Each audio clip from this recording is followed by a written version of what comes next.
Hello friends, welcome to study beginners. आज के इस वीडियो में हम प्राइम मिनिस्टर के बारे में पढ़ेंगे कि प्राइम मिनिस्टर से रिलेटेड कौन कौन से आर्टिकल हमारे संविधान में दिए गए हैं, क्योंकि बहुत से कॉम्पिटिटिव एग्जाम में ये पूछा जाता है, चाहे वो नेट हो, DSSB लेक्चरार के एग्ज़ाम हो या कोई भी स्टेट लेवल का एग्ज़ाम हो। उसके अंदर ये सीधा सीधा पूछ लिया जाता है कि प्राइम मिनिस्टर से रिलेटेड जो आर्टिकल्स हैं वो कौन कौन से हैं। तो आज की इस वीडियो में हम इसी के बारे में जानेंगे। चलिए फ्रेंड्स, शुरू करते हैं। तो सबसे पहले हम देखते हैं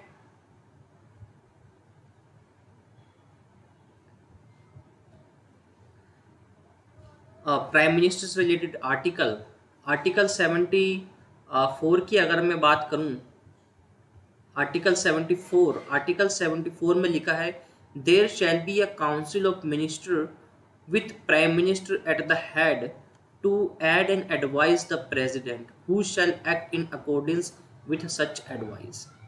आर्टिकल 74 में कहा गया है कि एक काउंसिल ऑफ मिनिस्टर होगी जिसका हेड प्राइम मिनिस्टर रहेगा और इसका काम रहेगा प्रेसिडेंट को उसके काम में सहायता देना। और प्रेसिडेंट का ये काम है कि वो काउंसिल ऑफ मिनिस्टर की सलाह के अनुसार ही कार्य करे। तो आर्टिकल 74 में ये कहा गया है कि एक काउंसिल ऑफ मिनिस्टर रहेगी जिसका हेड हमारा प्राइम मिनिस्टर रहेगा। तो ये था आर्टिकल 74, जिसमें काउंसिल ऑफ मिनिस्टर और प्राइम मिनिस्टर दोनों का उल्लेख हमें मिलता है। आर्टिकल 75A की बात करें तो इसमें लिखा है, the prime minister shall be appointed by the president and other minister shall be appointed by the president on the advice of prime minister.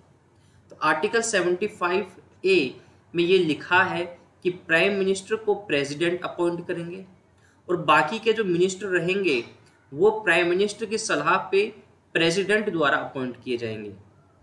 तो आर्टिकल 75 ये क्लियर करता है कि प्राइम मिनिस्टर और काउंसिल ऑफ मिनिस्टर दोनों को जो appointment होगा वो कौन करेंगे? प्रेसिडेंट करेंगे। आर्टिकल 75B में लिखा है, minister shall B hold office during the pleasure of president. मतलब इसका मतलब है कि प्रेसिडेंट जब चाहे किसी भी मिनिस्टर को हटा सकते हैं, लेकिन ये सिर्फ कॉन्स्टिट्यूशनल पावर्स हैं उनकी। जो व्यवहारिक पावर है या रियल पावर जो है प्राइम मिनिस्टर के अंदर ही निहित रहती है किसी भी मिनिस्टर को हटाने के लिए। इसके अलावा आर्टिकल 75C का कहना है, council of minister shall be collectively responsible to the house of the people. तो कई बार ये भी पूछ लिया जाता है कि जो काउंसिल ऑफ मिनिस्टर है वो किसके प्रति कलेक्टिवली रिस्पॉन्सिबल है? तो किसके प्रति है? हाउस ऑफ द पीपल, या कहीं लोकसभा के प्रति। तो ये तो आर्टिकल 74 में कहा गया है कि there shall be a council of minister with prime minister, और इनका काम क्या रहेगा? ये प्राइम मिनिस्टर को सलाह देना इनका काम रहेगा। 75 में प्राइम मिनिस्टर और काउंसिल ऑफ मिनिस्टर के अपॉइंटमेंट से रिलेटेड 75 आर्टिकल है, ये भी आपको याद रखना है। एक और प्राइम मिनिस्टर से रिलेटेड आर्टिकल है, वो है 74, there it shall be the duty of prime minister. So ये भी आपको याद रखना है कि आर्टिकल 74 क्या कहता है। तो आर्टिकल 74A का कहना है कि प्राइम मिनिस्टर जो भी कार्य काउंसिल ऑफ मिनिस्टर के द्वारा किए जाते हैं उसकी इंफॉर्मेशन, जो भी एडमिनिस्ट्रेटिव कार्य किए जाएंगे उसकी इंफॉर्मेशन जो है प्रेसिडेंट को दी जाएगी प्राइम मिनिस्टर के द्वारा।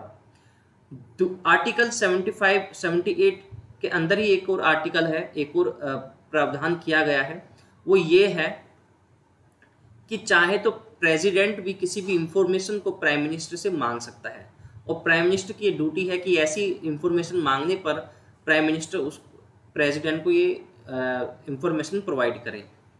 और नेक्स्ट है कि जो प्रेसिडेंट है वो ऐसे किसी भी मैटर को सदन में रखने के लिए कह सकता है जिस पे किसी एक मिनिस्टर ने तो विचार किया है लेकिन पूरी काउंसिल ऑफ मिनिस्टर्स ने नहीं किया।